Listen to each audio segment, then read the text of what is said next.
Chapter 775. "You're crazy thinking you could ever take my soul from me," said Wilbur. Just then, Angie's terrified voice rang from the ball of light. "What are you going to do?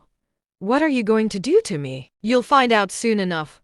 A ray of silver light shot out from Wilbur's hand, which he used to wrap Angie's soul in before tossing the whole thing into his demiplane. Just then, Eileen's voice could be heard from behind him. "Dude, what else have you got up your sleeve?" "That's all," Wilbur replied calmly. He walked up to Faye, hoisting her into his arms, and rushed back to Sea Lake Island. In the living room, Wilbur placed Faye onto the couch gently.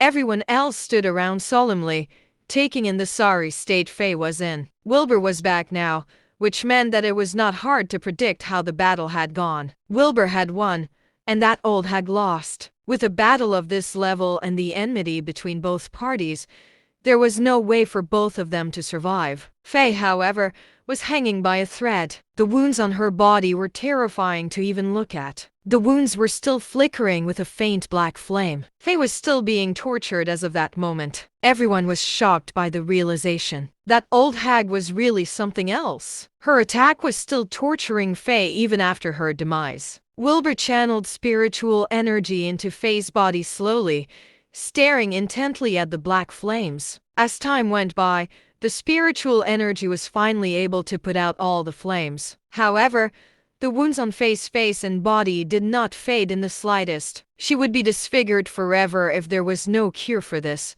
and never be able to face the world. The crowd watched on worriedly, unsure if even Wilbur could fix this. Who knows what he might do if he was unable to find cure for Faye? That old hag's entire clan might have to pay for this. Just then, Faye finally stirred. She jerked at the side of Wilbur, turning around at once and covering her face with her hair. "Don't look at me. Please. Don't look at me." Faye sobbed as she begged, making everyone's chest ache. Permanent disfiguring was a fate worse than death to many women. Compared to just dying, she would have to live the rest of her life in agony and fear of facing the world. Wilbur said, "Don't worry, I'll heal you for sure.